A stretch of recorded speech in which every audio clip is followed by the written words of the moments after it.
오늘은 우리가 그동안 계속 예배에 관해서 말씀을 듣는데 성찬에 관한 그러한 말씀을 들으려고 합니다. 조금 제가 말씀드린 것처럼 좀 이렇게 강의식 설교가 되기 때문에 약간 좀 지루한 감이 있을지 모르겠지만 한 달만 더 참아주시고 예배에 관해서도 우리가 제대로 알고 예배를 드리고 또 성찬에 관해서도 우리가 제대로 알고 좀 받아야 되겠다 하는 그런 생각을 합니다. 자, 기독교 예배는 두 개의 기둥이 있다고 말씀드렸습니다. 하나는 말씀 예전과 하나는 성찬 예전입니다. 그래서 처음 교회부터 이 두 가지는 함께 내려왔습니다. 우리는 이 말씀 예전에 대해서는 아주 잘 압니다. 왜냐하면 우리 개신교 예배는 말씀 중심으로 되어 있기 때문에 우리는 예배하면은 설교를 생각하고 설교를 들어야 예배 드린 거라고 생각하고 설교 은혜 받아야 오늘 예배가 감동적이었다고 보통 그렇게 생각을 합니다. 이 성찬에 대해서는 별 그런 관심을 두지 않고 있습니다. 그러나 처음부터 교회는 말씀 예전과 성찬 예전을 함께 가지고 있었고 또 성찬 예전이 매우 중요한 그러한 예전이었습니다. 성찬 예전 없이 말씀 예전으로만 끝난 예배는 어떻게 보면 좀 글쎄요, 온전하지 못한 좀 부족한 그러한 예배와 같을 수도 있습니다. 왜냐하면 이 성찬 예전을 통해서 말씀 예전을 통해 우리에게 다가오신 말씀으로 다가오신 주님을 우리가 직접 보고 맛보고 경험하는 그러한 놀라운 성찬의 자리이기 때문입니다. 자, 이 성찬 예전의 시작은 무엇이 될까요? 그것은 예수님께서 제자들과 함께 가지셨던 유월절 마지막 만찬입니다. 예수님께서 오늘 종려주일인데 예루살렘 성으로 들어가십니다. 그때 많은 사람들이 종려나무 가지를 꺾어서 예수님을 환영하고 환호했던 그날을 우리가 기억하면서 종려주일로 지킵니다. 이렇게 예루살렘에 입성하신 주님께서는 성목요일에 제자들과 함께 만찬을 가지십니다. 그런데 그것이 최후의 만찬이었습니다. 예수님께서는 이 만찬하시는 과정 가운데 제자들에게 이런 말씀을 하셨습니다. 내가 너희에게 말한다. 유월절이 하나님의 나라에서 이루어질 때까지 나는 다시는 유월절 음식을 먹지 않을 것이다. 예수께서 또 빵을 들어서 감사를 드리신 다음 떼어서 그들에게 주시고 말씀하셨다. 이것은 너희를 위하여 주는 내 몸이다. 이것을 행하여 나를 기억하여라. 유대인들이 해마다 하는 유월절이었고 해마다 하는 유월절 만찬이었지만 예수님께서 하셨던 유월절 만찬은 좀 달랐습니다. 왜냐하면 예수님이 빵을 떼어주시면서 내 몸이다 라고 하셨고 또한 잔을 주시면서 내 피다라고 하셨기 때문입니다. 원래 유월절 예전에는 내 몸이다, 내 피다라고 하는 그러한 표현이 들어가 있지 않습니다. 유대인들은 유월절에 모여서 하나님께서 그들을 이집트에서 구원해내셨던 그 놀라운 일들을 기억하면서 하나님의 택함받은 백성됨을 감사하고 그렇게 예식을 행했습니다. 그런데 예수님은 그 빵과 잔을 내 몸, 내 피라고 말씀하시면서 그 의미를 바꿔놓으셨습니다. 그러므로 이후의 모든 만찬은 유월절 만찬이 아닙니다. 또한 최후의 만찬으로 제한되지도 않습니다. 성찬은 최후의 만찬으로부터 시작되었지만 최후의 만찬으로 제한되는 것이 아니라 부활하신 주님께서는 또한 제자들과 함께 식사도 하셨어요. 제자들과 함께 교제를 하셨어요. 그래서 성찬은 예수님의 최후의 만찬을 포함하여 예수 그리스도의 부활하신 이후의 모든 제자들과의 교제와 만찬을 포함하고 이어서 하나님과 함께 영원히 누리게 될 천국 백성의 하늘 만찬까지도 바라보게 하는 그러한 놀라운 만찬으로 교회에서 세워지게 된 겁니다. 그러므로 성찬에서는 예수 그리스도의 죽으심에 초점을 두기도 하지만 또한 부활하신 주님의 그 놀라운 감격이 함께하는 기쁨의 만찬, 기쁨의 성찬, 그것이 바로 우리가 하게 되는 성찬인 것입니다. 사도 바울은 오늘 본문에서 성찬에 관한 말씀을 주시죠. 내가 여러분에게 전해준 것은 주님으로부터 전해받은 것입니다. 곧 주 예수께서 잡히시던 밤에 빵을 들어 감사를 드리신 다음 떼시고 말씀하셨습니다. 이것은 너희를 위하는 내 몸이다. 이것을 행하여 나를 기억하여라. 사도 바울이 고린도 교회에 전해준 매우 중요한 것이 바로 성찬 예전이었습니다. 바울은 분명 그들에게 복음을 전하였고 그들이 예수 믿는 새로운 그러한 백성으로 변화되는 놀라운 사도였고 전도자였지만 그 바울이 고린도 교회에 성찬 예전을 전해준 겁니다. 그것은 바울이 고안해낸 것이 아니라 예수님께서 행하셨던 것을 그들에게 전해줬습니다. 왜 그렇습니까? 예수님께서 이것을 행하여 나를 기억하라고 말씀하시기 때문입니다.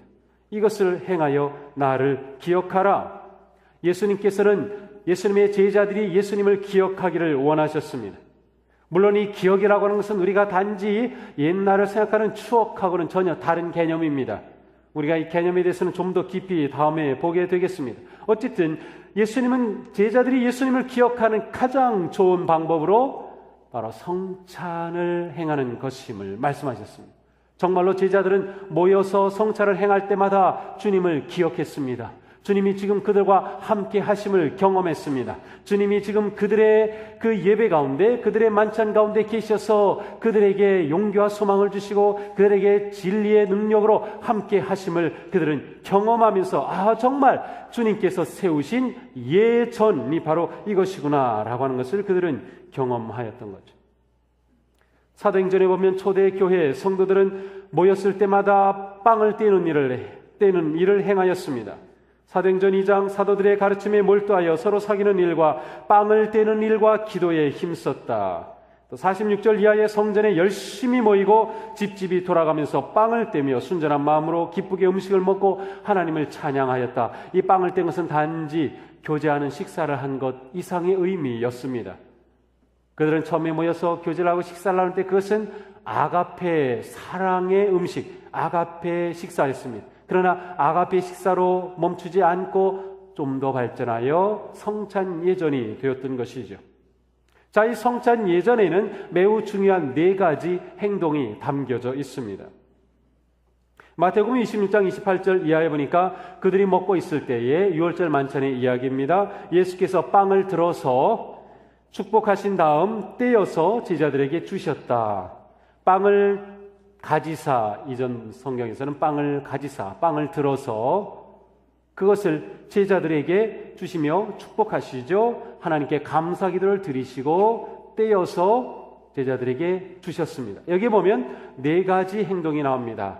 빵을 가지사, 들어서, 그 다음에 감사 기도 드리시고, 3번째 떼어서, 4번째 주셨다라고 하는 거죠. 이 4가지 행동이 성만찬에 있어서 가장 중요한 사중 행위라고 하는 것입니다.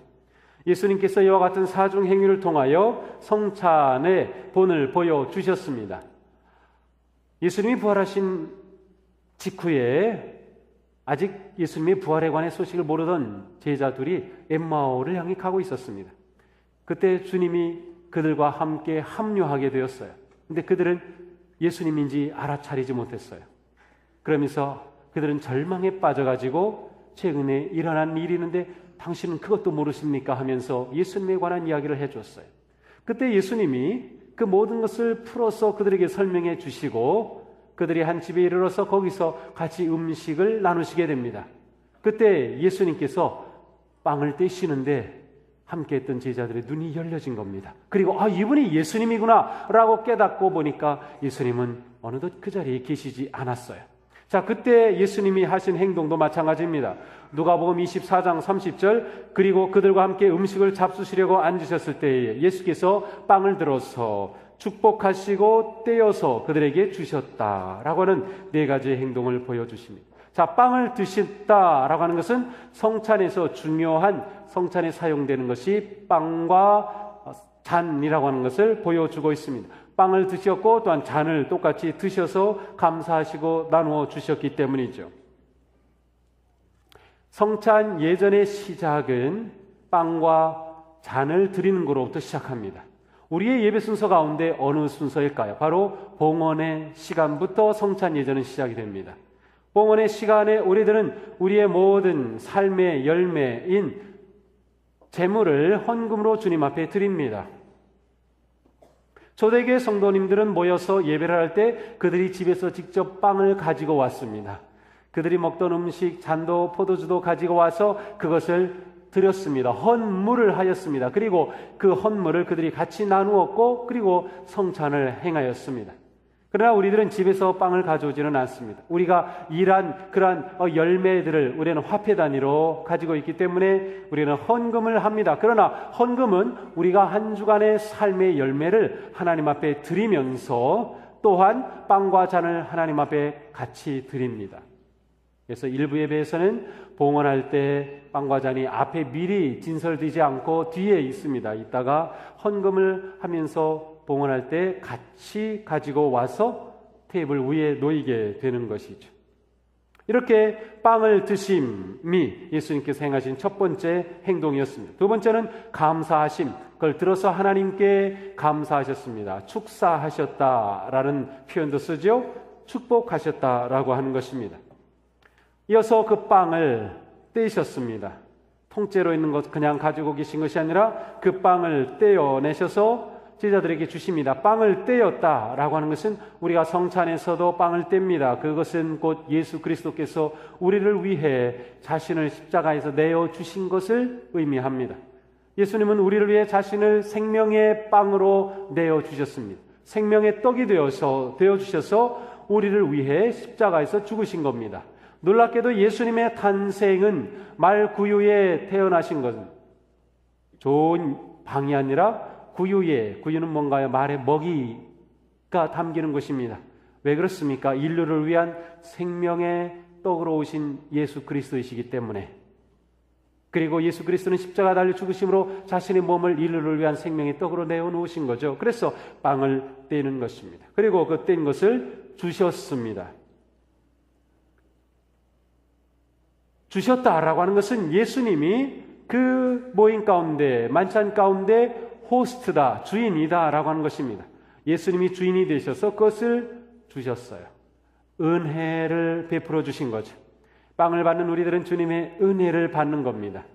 주님의 은혜를 내가 어떤 의로운 행동이나 선한 일로 취하는 것이 아니라 하나님께서 거저 주시는 은혜로 우리에게 다가온 것이 바로 거룩한 그리스도의 몸인 영원한 생명의 빵인 것을 의미하는 성찬인 거죠. 그래서 우리는 성찬을 은혜로 받는 것입니다. 자, 이렇게 네 가지 행위가 성찬의 핵심을 이루는 행위입니다. 우리 성찬에서는 어떻게 이 요소들이 나타나나요? 맨 첫 번째 행위, 빵을 드시는, 그렇게 빵을 잡으시는 그러한 행위의 우리의 순서는 봉헌하는 순서, 성찬회로의 초대, 참회의 기도, 용서의 확증, 그리고 평화의 인사가 있습니다. 자, 우리의 지금 성찬에서는 이 앞부분에서 봉헌이 있은 후에 곧장 다른 순서로 들어갑니다.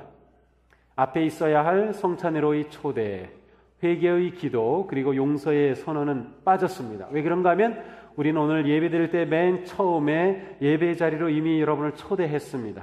예배 자리로의 초대는 이미 말씀 예전과 성찬 예전으로의 초대이기 때문에 다시 반복하지 않는 것입니다. 또 반복해도 괜찮습니다. 뿐만 아니라 우리는 아까 찬양을 부른 후에 회개와 감사의 기도를 드렸고 또한 성직자를 통하여서 용서의 선언을 받으셨기 때문에 또다시 성찬식에서 그것을 반복하지 않습니다. 반복하면은 괜찮습니다. 그러나 우리는 앞에서 이미 했기 때문에 반복하지 않고 그 다음 순서로 들어가죠. 그것은 곧 평화의 인사입니다. 제가 주님께서 여러분과 함께 하십니다. 목사님과 함께 하십니다. 주님의 평화로 인사를 나눕시다 하면 여러분은 샬롬 하고 인사를 나누죠? 왜 샬롬, 평화 인사를 나눌까요? 예수님께서는 마태복음 5장 23절 이하에 말씀하셨어요. 너희가 예배를 드리러 왔는데 예배를 드리려고 보니까 누군가와 불화한 것이 떠올랐어요. 그렇다면 제물을 놓고 먼저 가서 화해하고 와서 제사를 드려라고 말씀하셨어요. 우리가 주님의 성찬을 받을 때 중요한 것은 우리의 마음과 관계입니다. 우리 속에 있는 모든 불의한 잘못된 모든 관계가 회복되어야 하는 것. 그것을 우리는 샬롬, 평화라고 하는 말로 표현하는 겁니다. 그러므로 이 시간에 우리는 그냥 말로만 샬롬 샬롬 형식적으로 할 것이 아니라 진심을 가지고 나는 당신을 축복합니다, 사랑합니다, 용서합니다 라고 하는 마음으로 표현을 하는 것이죠. 이어서 두 번째 행위로 들어갑니다. 두 번째는 빵을 가지사 하나님께 감사 기도 드리신 겁니다. 우리의 성찬 예식 가운데는 성찬 예식사라고 하는 부분이 있어요. 성찬 예식사 혹은 대감사라고 불리는 부분입니다. 여기서는 하나님께서 행하신 놀라운 일과 예수 그리스도께서 십자가에서 행하신 놀라운 일을 감사하는 그러한 내용이 여기에 담겨져 있습니다. 여기서도 처음에는 제가 주님께서 여러분과 함께 하십니다, 목사님과 함께 하십니다, 여러분의 마음을 드높여 하나님께 올리십시오 라고 하는 그 부분입니다. 여기에 핵심은 하나님께 대한 감사입니다. 그래서 이 내용은 모두 하나님에 대한 감사의 기도로 이루어져 있습니다. 자, 이 모든 이 성찬의 예전이 기도문 형식으로 되어 있는데 우리는 여기에 참여할 때 기도문이지만 눈을 뜨고 참여하는 것이 더 좋습니다. 그래서 제가 이 기도문으로 할 때 눈 감고 계신 것보다는 눈을 뜨는 것이, 왜냐하면 성찬은 우리의 오감을 통한 예배이기 때문에 우리가 보고 냄새 맡고 느끼고 맛보고 하는 이러한 우리의 오감을 통해 드리는 예배이기 때문에 눈으로 보는 것이 중요합니다. 또한 성찬을 통해서 집례자가 구체적으로 행동하는 하나하나는 다 의미를 가지고 있는 상징적 행동이기 때문에 그것을 눈으로 보면서 참여하는 것이 매우 중요합니다. 자, 이렇게 성찬 예식사 후에는 삼성창이라는 것이 있습니다. 삼성은 3번 거룩하다 부르는 노래라는 뜻입니다. 이 3번 거룩한 노래는 요한계시록 4장 8절에 나오는 하늘나라의 그 하늘 예배에 나오는 모습이죠. 거룩하시다 거룩하시다 거룩하시다 전능하신 분 주 하나님, 전에도 계셨고 지금도 계시고 장차 오실 분이십니다 라고 하는 이 표현이 있습니다. 바로 이것을 우리는 삼성창으로 노래로 부릅니다. 그래서 오늘도 우리는 성찬할 때 거룩 거룩 거룩 전능하신 주님, 우리가 삼성창을 부릅니다. 이후에 전통적으로는 베네딕트 스퀴 베네딕트라고 하는 그러한 찬미를 또 부릅니다. 여기서는 오늘이 우리가 이 종려주일인데 호산나 막 외쳤던 바로 그 호산나입니다. 주님의 이름으로 오시는 분은 복되시도다 호산나, 바로 이 구절을 찬미가로 부르는 것인데 우리는 삼성창에 이것이 함께 포함되어 있습니다. 그래서 이후에 우리가 부를 삼성창에는 맨 처음 거룩 거룩 거룩으로 시작해서 주님의 이름으로 오시는 분 복되시도다 호산나 하면서 우리는 또 노래를 하죠. 그래서 이것이 한 노래로 합쳐져 있습니다. 자, 그 다음 우리는 세 번째 행위로 넘어갑니다. 그것은 바로 빵을 떼는 행위죠. 성찬 제정사라고 불려지는 것입니다. 여기서는 집례자가 예수님께서 6월절 마지막 만찬 때 제자들에게 말씀하셨던 것을 그대로 반복합니다. 그래서 주님께서 제자들과 함께 떡을 떼실 때 주셨던 그 말씀 그대로 반복적으로 합니다. 여기서 예수님께서 행하셨던 그 말씀 그대로 나오죠. 이는 내 몸이니 이를 먹어 나를 기억하라. 이는 내 피다, 새 언약의 피다 라고 하는 이런 모든 내용이 여기에 다 담겨져 있습니다. 실제로 예수님께서 성찬을 행하셨을 때, 그 유월절 만찬을 행하셨을 때 그때 사용하셨던 언어는 그 당시 유대인들이 일반적으로 사용하던 아람어였을 것이라고 생각을 하고, 아람어에 있어서는 이는 내 몸이다 라고 할 때 이것은 내 몸이다 라고 하는 동사가 빠져 있습니다. 이것은 내 몸, 이것은 내 피, 그렇게 끝나 있습니다.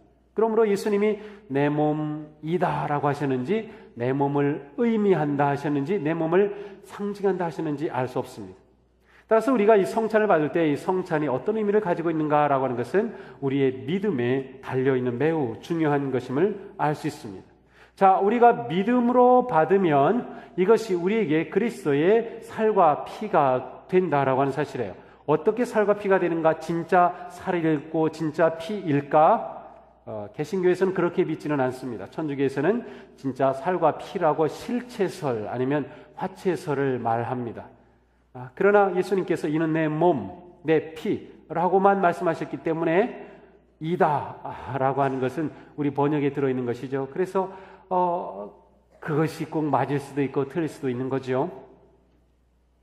따라서 예수님께서 이것은 내 몸, 내 피라고 하실 때는 우리가 성찬을 받을 때 예수 그리스도의 몸과 피를 의미하는 것으로 우리가 받아들일 수 있고, 그때 주님은 우리와 함께 하신다라고 하는 것으로 받아들일 수 있고, 또한 그리스도의 몸과 피를 상징한다고도 받아들일 수 있어요.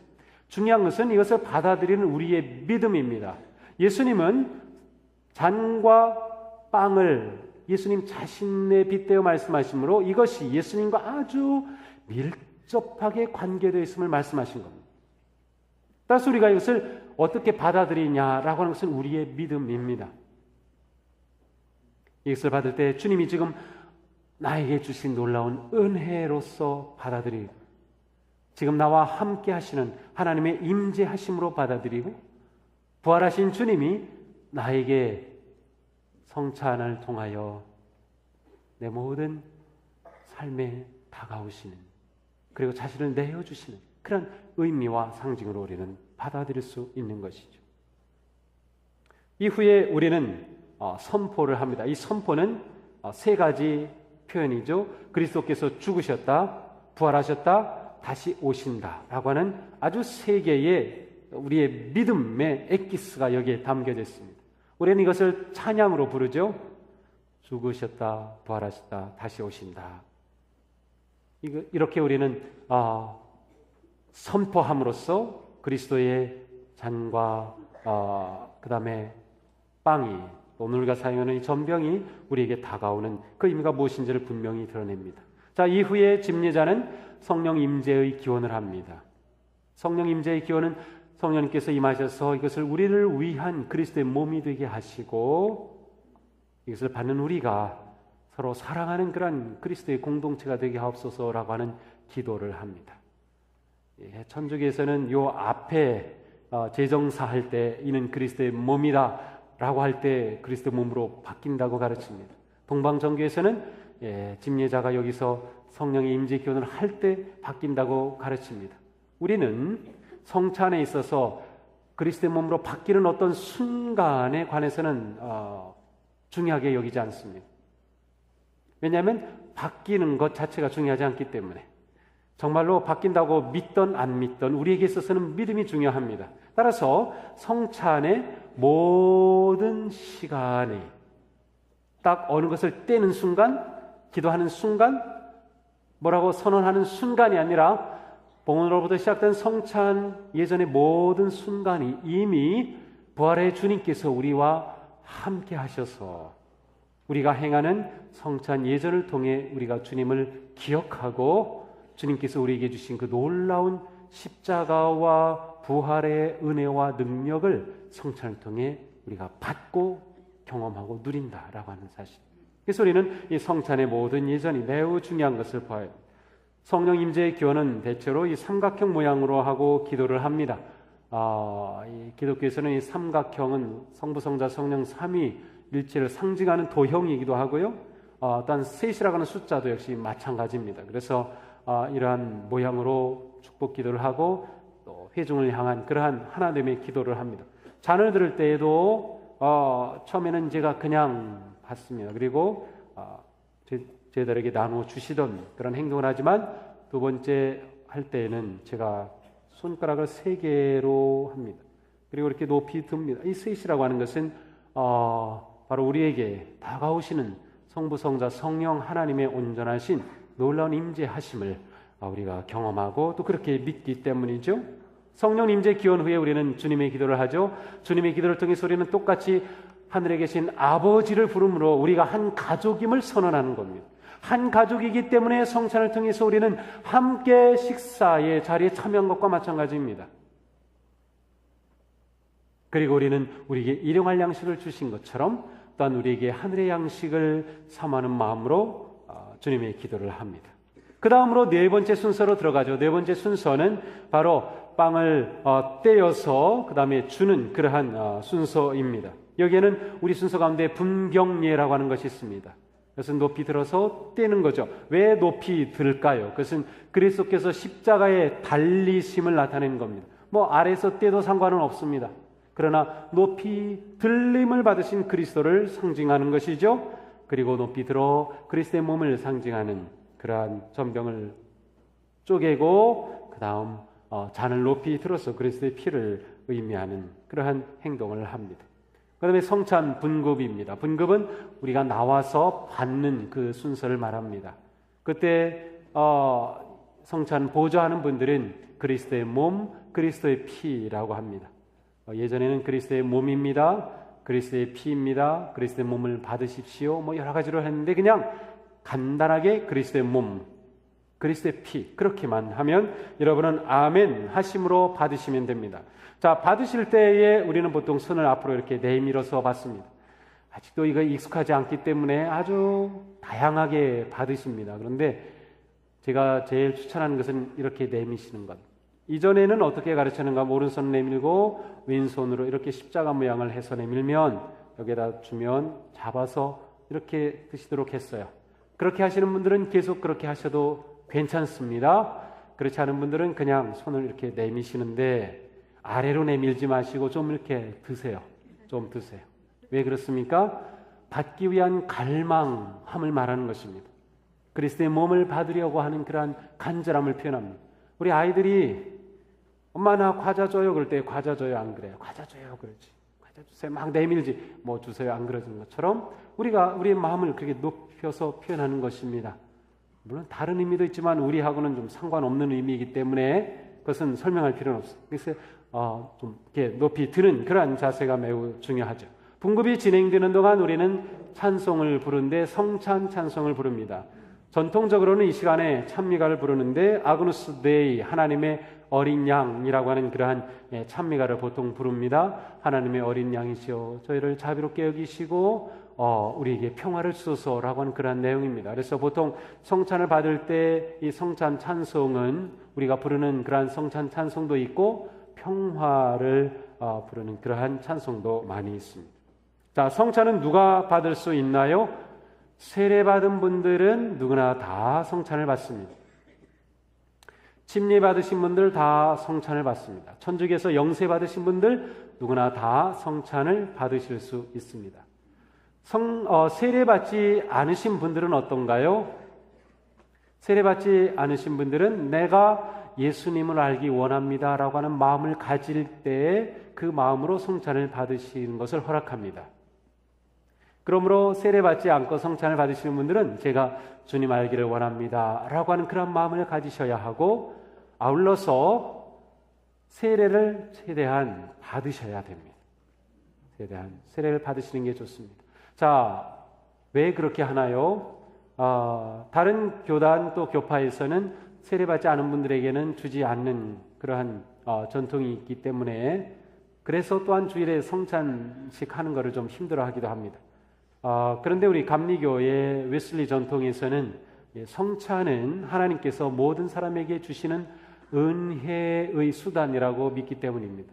성찬을 통해서 은혜를 하나님이 베풀어 주신다. 하나님의 은혜는 모두에게 열려져 있습니다. 그러나 그렇다고 해서 아무나 받는 것은 아니죠. 세례받은 사람일 것, 세례받지 않은 분은 예수님을 알기 원하는 마음을 가지고 받을 것입니다. 자, 어린 자녀들 경우 어떻게 할까요? 안고 나온 아이, 또 막 걸어다니는 아이, 어린이 같은 경우 유아 세례를 받은 아이, 어린이 세례를 받은 아이는 성찬을 받을 수 있습니다. 그러나 유아 세례를 받지 않거나 어린이 세례를 받지 않은 어린이는 성찬을 받지 않도록 해주시기 바랍니다.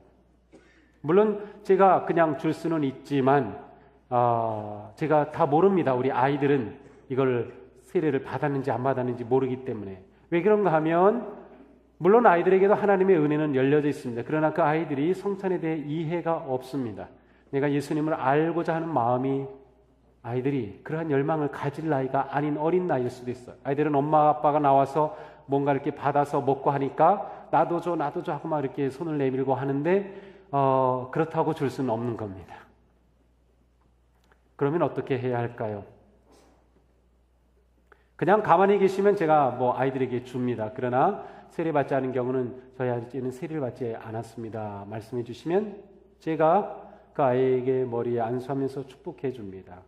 이 아이가 하나님의 은혜 가운데 바르게 지혜롭게 자라게 하시고 제가 간단하게 축복 기도를 해줄 겁니다. 부모는 이 아이가 성찬받기를 정말 원하신다면 이 아이가 세례를 받도록 하시면 됩니다. 유아일 경우 우리 감리교 장정이는 지금 6세로 되는 것 같은데 6세 아래는 부모의 믿음 고백을 통해서 아이에게 유아 세례를 줍니다. 그러나 그 이상 어린이 세례와 청소년 세례, 성인 세례는 본인의 믿음 고백을 통해서 줍니다. 그래서 우리 아이가 초등학교 다니는데 세례 받지 않았습니다. 그러면 우리 아이 세례 주고 싶습니다. 그러면 그 아이와 함께 목회자와 함께 앉아서 그리스도에 관해서 이야기하고 믿음을 고백하고 어린이 세례를 줄 수 있습니다. 우리 교회에서는 2년에 한 번씩 어린이 세례가 있는데 그것에 맞출 수는 없잖아요. 그래서 우리 아이가 세례받게 하고 싶습니다 라면은 부모가 세례를 다 받으시고 그리고 자녀를 데리고 오셔서 세례를 요청하시면 돼요. 그래서 그 아이에게 교육하고 또 세례를 베풀 수 있습니다. 유아 세례 경우는 부모의 믿음 고백으로 하기 때문에 부모가 다 세례를 받으시고 이 아이를 위해서 요청을 하면 지금 우리가 유아 세례 준비하고 있어요. 그래서 유아 세례를 베풀 수가 있습니다. 아이들이 나 그거 먹고 싶은데 막 떼쓰고 울 수 있어요. 그렇지만 아이들에게 설명해 주셔야 됩니다. 이거는 성찬인데 예수님을 믿는 사람들에게만 베푸는 것이다. 너 그거 정말 받고 싶지? 그러면 엄마하고 우리 예수님에 관해서 알아보자. 엄마하고 같이 기도하고 우리 목사님 찾아가서 어떻게 받을 수 있는지 한번 이야기해 볼까? 하고 보면 어린아이들은 의외로 복음에 대해 열려 있어요. 이해도 잘합니다. 그리고 주님을 잘 영접합니다. 그리고 그것은 진실한 마음입니다. 그래서 그런 경우 얼마든지 열려 있으니까 자녀들에게 세례를 베풀도록 그렇게 해주시기 바랍니다. 자, 우리는 이렇게 성찬을 통해서 놀라운 주님의 은혜를 누립니다. 이 모든 성찬이 끝나면 우리는 다 같이 감사의 기도를 드리고 이제 우리는 준비된 것입니다. 하나님의 말씀을 받았고 또한 성찬을 받아서 우리는 새로운 양식을 얻었기 때문에 넉넉히 세상에 나가서 살아갈 용기와 소망과 사랑과 승리의 삶의 길을 향해 나아갈 그러한 충분한 양분을 받은 것입니다. 그러므로 우리는 말씀을 듣고 성찬을 받고 담대하게 우리 믿음의 삶을 향해서 나아가는 감사의 기도와 파송의 찬양과 축복의 기도를 받고 세상을 향해 나아가게 되는 것이죠.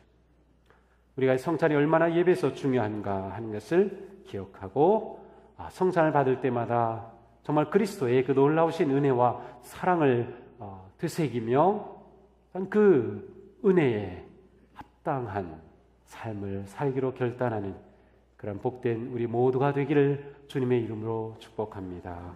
기도하겠습니다.